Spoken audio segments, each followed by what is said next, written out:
Hello everyone and welcome back to my channel, Diana and the Book Hunt. It's been a while. I haven't posted anything in about a month or so, but I'm gonna be honest with you, I'm doing this for fun. And whenever I have a busy period or maybe a mental health moment or whatever, I've decided to just give myself a break to kind of go with the flow, feel like I want to feel. If I feel too overwhelmed or too stressed or whatever, I'm going to put a hold on filming and then I'll start back up whenever I feel like I can do it. So last month I had an amazingly chaotic and amazingly busy month, and that's why I was away from my channel. But now I feel like I need to pick everything back up and I need to share all of the books that I read in the past 2 months or so, because I didn't do my April wrap up with you. I want to do that today, where I'll discuss all the books that I read in April. And then in a couple of days' time, I'm going to upload my May wrap up as well as what I'm planning on reading in June. So yeah, I'm back. I hope that you've missed me, and I hope that you like the upcoming content that I have planned for you. I'm going to be discussing a lot of romance books, so stay tuned and let's just dive in. If you've seen any of my videos before, you will know that there's books that I'm bound to pick up this year because they're coming out and I've been excited for them because I've read companion books or previous books within a series that I definitely wanted to continue. One of those books being For Aunties and a Wedding by Jessie Sutanto. I read Dial A for Aunties last year and it was one of my favorite books that I read last year, so I knew I was going to pick up the second book once it comes out in 2022, and I did just that in the beginning of April. We have Mehdi and Nathan, who in the first book left off where they got together, and I think in the first book they already got engaged, and then in the second book we get their wedding planning process and also their actual wedding. And I have to say, well, I absolutely loved the first book. It was really such a fun comic, awkward, romantic, and absolutely amazingly creative in terms of family dynamic type of book. The second one was too much of a repetition of what we saw in the first book, so I couldn't enjoy it as much as I wanted to. I gave that one 3 stars. It wasn't a bad book. I do recommend that you pick it up if you've read the first book. You're probably going to enjoy the second one. There were definitely moments where I laughed out loud again with the aunties, but I just kind of wanted maybe something new, something a bit more creative within this book as well, so that it stands out more as opposed to the first book. And that just didn't happen, so I gave that one 3 stars. And then the second book that I picked up, which I knew I was going to pick it up because I loved the first book, is The Wedding Crasher by Mia Sosa. It's a companion novel to the first book, which is The Worst Best Man. The Worst Best Man was one where we had, I apologize for all the planes that you're hearing, but it's been quite busy on the airport today. So yeah, you're going to be hearing some noises from outside and it's quite hot, so I had to open up my windows here. Anyway, the Worst Best Man, we have a Brazilian firehouse of a woman, Carolina, who is a wedding planner. And within that book, she gets together with Max, who is kind of an enemy of hers because in the beginning of the book, she is actually planning to marry his brother. But a lot of things go wrong, so they don't get married, and then eventually she has a forced proximity situation with him where she needs to work with Max, and they have a very fiery enemies to lovers development within their relationship. I absolutely loved it. The second book, we also have a wedding at the beginning of the of the book, of the plot, where the main character Dean is going to be marrying another woman, but the main female character Solange finds out that the woman is actually cheating on Dean with another man, and she's kind of in a predicament, seeing as she needs to decide whether she's going to tell him or not. Obviously, the wedding doesn't happen. Something happens. Solange does something.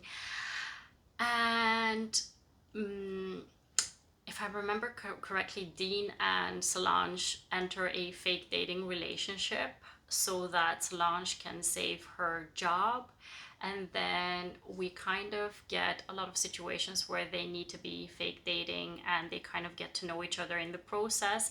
I love the fake dating trope. I love that also within this book we have opposites attract type of situation, because if I remember correctly, Solange is the type of woman who will only be in a relationship if the person, her partner, is all in and gives it his all and loves her very fully. Well, Dean is the type of person who is very afraid of being in a relationship because he thinks that love is a weakness, so he definitely doesn't fit into the criteria that Solange is looking for, so they think they're not going to work out. But eventually things happen, situations occur, they have a lot that they discuss together and encounter together, and we have a beautiful love story on our hands with those two. So I absolutely love that book, and I gave it 4 stars, so I definitely recommend it. Next up, I picked up another new release, which is called Dating Dr. Dill by Nisha Sharma.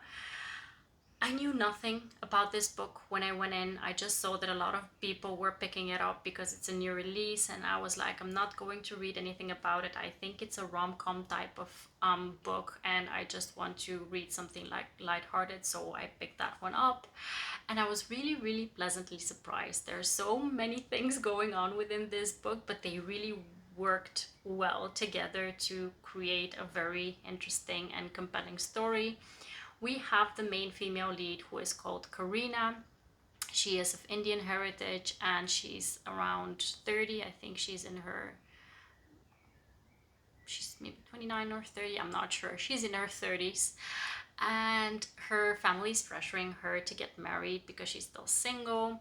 As a side plot to her story, she's very attached to the house where she lives with her father, because she has a lot of memories with her mother within that house, and she has plans for the house to do a lot of projects with it to make it even more homely. So she is devastated when she hears that her father is planning to sell off the house, and she kind of strikes a deal with him where if she gets engaged or married within 6 months time, that she's going to get the opportunity to buy it off him. And she basically needs someone to get engaged to within a very short notice. On the other hand, we have Prim, who is also of Indian heritage, and he is a cardiologist.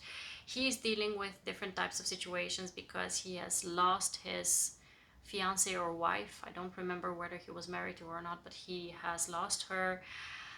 And he kind of doesn't believe in love anymore, while Karina is the exact opposite. She is absolutely looking to have a love match within her life. And Prim is a cardiologist who also has this kind of a live stream. He's very popular. He has some kind of a TV show or something that revolves around him discussing cardiological problems. I don't know if you say it like that, but he has this program which is medically themed, and it works really well for him. So the two of them meet at a chance meeting in a bar where they have a one-night stand gone wrong. Karina is very pissed off with Prim with how things developed within that one-night stand gone wrong situation. So when she meets Prim again by chance at this film setting where he's filming his show, she kind of goes off on him live in front of thousands of people, and they have this amazing enemies to lovers development within the story. After that, there is fake dating involved. There's just a lot going on within this book because both of them need to find someone to get married to. Both of them are reluctant to go into a relationship with each other, but both of them see that they need to do it because they don't have another chance, and in the process they get to fall in love. So yeah, it was a book filled with, really packed with a lot of things that are going on within the book, but they just worked out so well for these two characters. I absolutely loved it and I gave it 4 stars. Another new release that I picked up was Weather Girl by Rachel Lynn Solomon. I didn't expect this book to go in the direction that it did. I did like it. I gave it 3.5 to 4 stars, but really, probably my expectation was that it was going to be a more light-hearted book, and it definitely wasn't because it deals with depression. The main character, Ari, she is a weather girl. At this station, I think it's in Seattle, and she has these aspirations to be just like her idol, who is also her boss. She idolizes this woman, but then when she starts working with her, she sees that she's also flawed. Um, the plot of the book revolves around her boss, Dorrance, who had been married to the TV station's director, but they got divorced. And since they got divorced, everyone at the station has been feeling it because they've been horrible towards each other, and everyone is feeling the tension and the negative kind of atmosphere because of the aftermath of the divorce. So Ari teams up with one of the sports newscasters, Russell, to kind of plot a scheme to get them back together so that everyone can benefit off of that situation. And in the process of that, they get to know each other and they start a relationship themselves. I liked it. I did. But like I mentioned, I think that my expectations were a bit different, and I was kind of surprised at how the book developed. I did like the representation for depression and for mental health issues within the book. And also, we have representation within this book for a hero who is not the standard type of romance hero with the six pack and amazing hair and billionaire type of dude. We have someone who is absolutely an average type of person who has a bit of a tummy, who is self-conscious about his appearance. So I love that about the book as well. But like I mentioned, it took me by surprise. Let me put it like this: it took me by surprise, and I did give it 3.5 to 4 stars. It's definitely worth it, but be prepared that it deals with a bit of a heavy topic. Next up, I picked up a book by Kate Bromley, which is called Talk Bookish to Me. I think that every single person who loves reading loves to be in an atmosphere within a book which deals with books, and I'm no exception. So when I saw that this book is about a person who is a novelist, and I think she's also a bookstagrammer, if I remember correctly, I just wanted to see what the book was about and whether it's going to be something that is going to be as enjoyable as it sounds. In this book, we have Kara, who is a novelist, and she is going to be attending her best friend's wedding. But all of the stress of the wedding is not the only thing she's dealing with. She's dealing with a deadline which is coming up for her next novel, and she hasn't written too much. So she's kind of freaking out about what is going to be happening. And what happens is that a former love of hers, I think her first love, Ryan, he shows up at the wedding party as one of the groomsmen, and they kind of reconnect, and she feels like the more time she spends with him, the more she is influenced and motivated to write. She gets inspiration from him. So we have a lot of situations where we get the book tropes that we all discuss as booktubers and bookstagrammers. We get them within this book, and we get a lot of discussions about those tropes. So it's really a fun read within that regard. But to be quite frank, now 2 months later almost, I kind of don't remember too much about the specifics within the book, so that means it didn't leave too much of an impression on me. So I think I gave it 3 stars when I read it, so I think it's an accurate rating for this book because it just wasn't a wow read. It was nice, it was interesting, it was quite quick to go through. I read the audiobook for it, so it was quite a quick read and just an enjoyable one. Next up, I picked up a book which I didn't plan to read at all, but for some reason it just grabbed my attention and I started reading it in an audiobook format. It's called Accidental Tryst. The author's name I don't remember. I'm going to be posting the cover for the book somewhere above so you can see it. But this book really took me by surprise in a positive way. It is revolving around the main character, Emmy, and the male character's name is Tristan. They have a switched phones situation at the airport. He takes hers, she takes his, and they fly to different locations.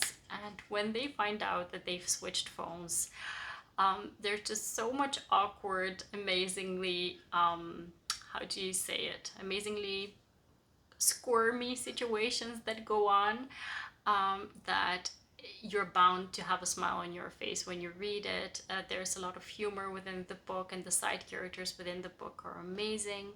The two of them start chatting away because obviously each of them have each other's respective phones and their calendars, their appointments, their emails, everything is on their own phone. So they kind of need each other to support each other's routines while they still have their phones not present with them.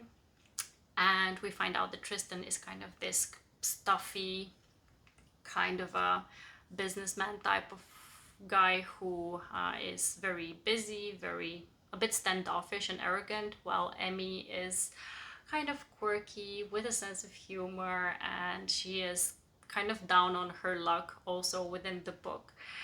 And we just have an amazing time with these two characters. The lost phones or the switched phone situation is amazing. Texting between them, the banter is amazing, and I absolutely enjoyed it. I gave it 4 stars, or 3.5 or 4 stars. I think I gave it 4 stars, and it's definitely worth the read.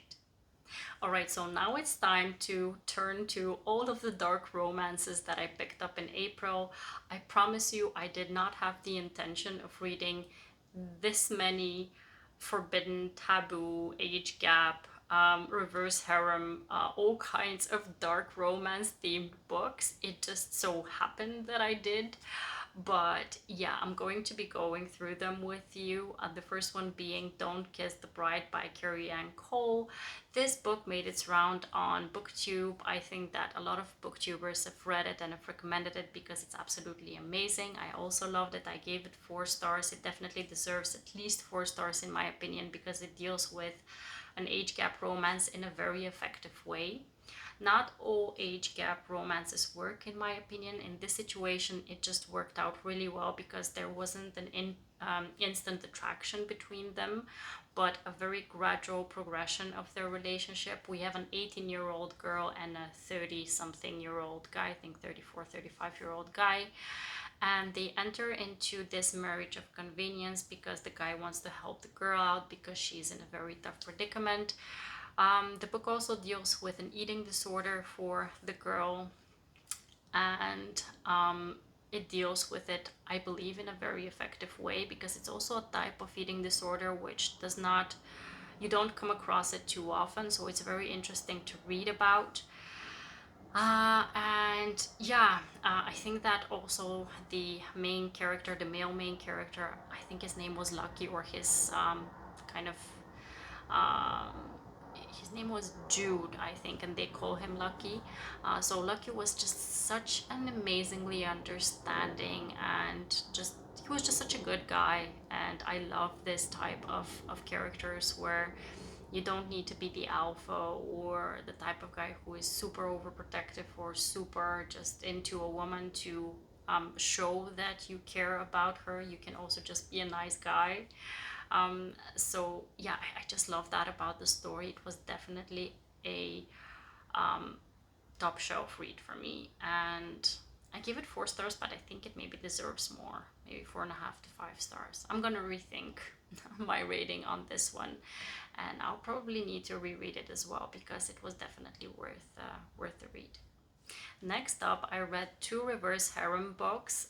Both of them deal with different kinds of tropes within them, so I did like both of them. But if I have to choose one, I think that Ariel by Manuela Rouget is one which I liked more. The second one that I read is Lilac by B.B. Reid.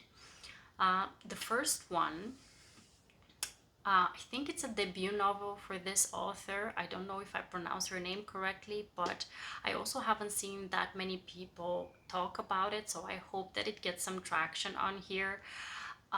It's a book which I picked up off of Kindle because it was on promotion. I think it was €1 or something. So I purchased it off there and I thought, okay, whenever I feel like I want to dive into a reverse harem, I'm going to try it out. And I absolutely loved it because it deals with a circus academy. There is a circus theme within the book.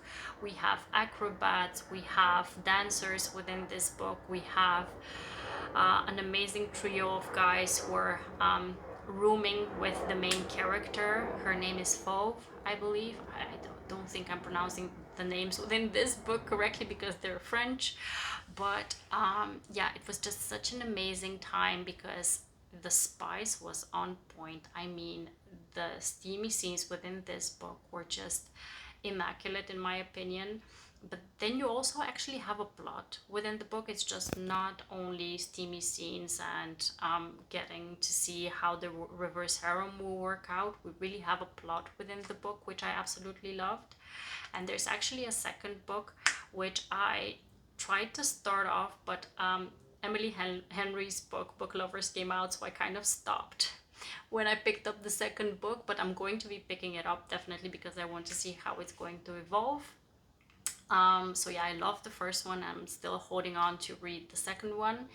And then we have B.B. Reid's Lilac, which was just more on the smutty side, less on the plot development side. We have a rock band, and the main character is kind of thrown into a situation where she is part of this band where you have three guys, and she is the only female participant within the band, and she has a relationship with all of them. And it's more smut, less plot. If you're more into this kind of a mood to read a more smutty reverse harem, pick that one up. If you want to have a more plot driven, more interesting setting, then pick up Ariel. So next up, I picked up a trilogy which I managed to finish within the month of April, a dark romance by Simone. It's the new Camelot trilogy, which is the American Queen, American Prince, and American King. The three books, that's what they're called, and they revolve around a girl who has a relationship with the President of the United States and also the Vice President of the United States. And actually we also have a plot line where the two of them, the Vice President and the President, Embry and Ash, also have feelings for each other. So it's quite a bit of a predicament where we have a triangle of a relationship, which is very taboo because of the functions that the two men hold. But it was just such a fun time to read such a fictional book and to imagine something like that happening in real life. And also the relationship that we see forming between Ash and Embry is just a unique one. I loved it. I had an amazing time reading the three books. I think I gave the first book 4 stars, the second book 3.5 stars, and the third book 4 stars. It was just a fun time. It was a dark romance. I do think that it's less of a dark romance than some of the others that I've read, but it was definitely worth the read. I loved it, and I need to pick up more of Sierra Simone's books. I think I have Priest and Sinner in my audio library that I need to pick up next. I'll see when I'm in the mood for them, but I definitely love this one. The last book that I picked up in the month of April is Crying in H Mart by Michelle Zauner. This book, like its title, it left me crying at times because it deals with a very emotional topic of the main character, it's an autobiographical book, by the way.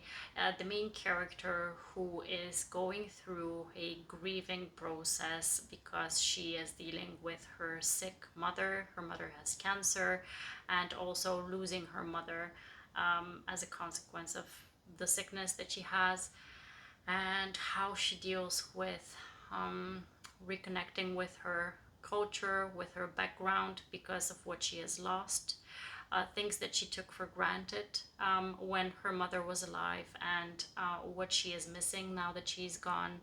So I think that it's quite an acclaimed book, and a lot of people have really loved it. I loved it as well. It was a very difficult read at times, especially if you're triggered about the specific topic of losing a loved one. But yeah, it was definitely worth the read. I absolutely loved it. I recommend it, but be prepared to be very emotionally impacted and to cry. If you're a crier like me, you're going to be crying with this one. So yeah, I definitely loved it and I recommend it. This about wraps up all of the books that I read in the month of April. It was quite a roller coaster of a month, and I absolutely loved it because I had a lot of fun stories that I read, a lot of dark romance that I read, which kind of left me on the hot and heavy side of the month. And then I wrapped up with a very emotional nonfiction book. Is it nonfiction? I think it's nonfiction.